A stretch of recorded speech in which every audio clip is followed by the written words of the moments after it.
తెలంగాణ శాసన మండలిలో ఎమ్మెల్సీ కవిత మాట్లాడుతున్నారు. ఆ లైవ్ చూద్దాం.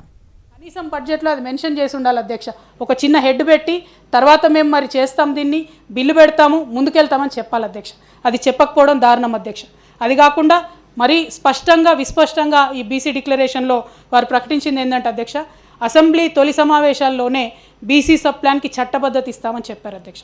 టెక్నికల్లీ ఇదే ఫస్ట్, ఎందుకంటే మొన్న అంతకుముందు కొత్త ప్రభుత్వం వచ్చినందుకు మనం పెట్టుకున్నటువంటి సభను వదిలిపెడితే కనీసం ఈ సభలో ఉన్న బీసీ సబ్ ప్లాన్కి చట్టబద్ధత ఇవ్వాలని చెప్పి ప్రభుత్వాన్ని నేను డిమాండ్ చేస్తూ ఉన్నా అధ్యక్ష. అట్లానే బీసీలకు 20,000 కోట్ల బడ్జెట్ ఇస్తామని చెప్పి వారు చెప్పినారు అధ్యక్ష. కానీ కేటాయింపులు మాత్రం 8,000 కోట్లే చేయడం చాలా అన్యాయం అధ్యక్ష. వారు ఇచ్చినటువంటి వాగ్దానాన్ని నిలబెట్టుకోవాలని చెప్పి నేను ప్రభుత్వాన్ని డిమాండ్ చేస్తూ ఉన్నాను అధ్యక్ష.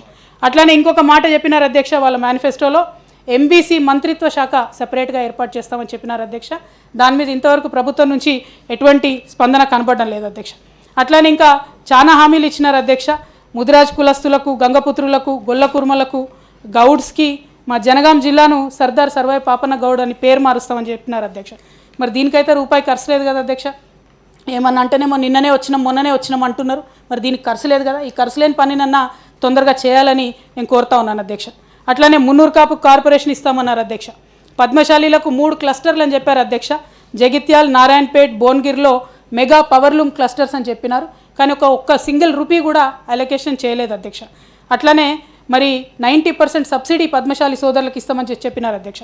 కానీ ఇంతవరకు మరి బతుకమ్మ చీరలు అనేటటువంటి కార్యక్రమాన్ని కొనసాగిస్తారా లేదా? ఒకవేళ కొనసాగించేది ఉంటే ఈ పాటికి ఆర్డర్ ఇవ్వాలి అధ్యక్ష. ఫెస్టివల్ టైం అయిపోతుంది. చేనేత కార్మికులను ఆదుకునే ఉద్దేశంతో కేసీఆర్ గారు ప్రవేశపెట్టినటువంటి ఈ పథకాన్ని మరి ఈ ప్రభుత్వం కొనసాగిస్తుందా లేదా అనేటటువంటిది ఖచ్చితంగా స్పష్టం చేయాలి అధ్యక్ష. అట్లానే స్కూల్ యూనిఫామ్స్ ఆర్డర్స్ ఇస్తామని చెప్పినారు అధ్యక్ష. దాని మీద కూడా ఇంతవరకు స్పష్టంగా చెప్పడం లేదు అధ్యక్ష. అట్లానే విశ్వకర్మలకు టూల్ కిట్స్ ఇస్తామన్నారు. రజక సోదరులకు, ముఖ్యంగా యువతకు మరి 10 లక్షలతోని డిస్ట్రిక్ట్ హెడ్ క్వార్టర్స్లో లాండ్రోమాట్స్ పెట్టిస్తామన్నారు అధ్యక్ష.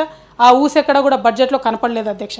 అట్లానే ప్రతి జిల్లాకు ధోబీ ఘాట్స్ అన్ని మోడర్నైజేషన్ చేయడానికి 10 కోట్ల రూపాయలు ఇస్తామని చెప్పారు అధ్యక్ష. కానీ దానికి కూడా కేటాయింపు ఎక్కడ కనపడలేదు అధ్యక్ష. అట్లానే ఎంబీసీ కులాలకు సంబంధించి మంగలి, కమ్మరి, పూసల, వంశరాజ్ ఇట్లా అనేక కులాలకు సంబంధించి చాలా హామీలు ఇచ్చారు అధ్యక్ష.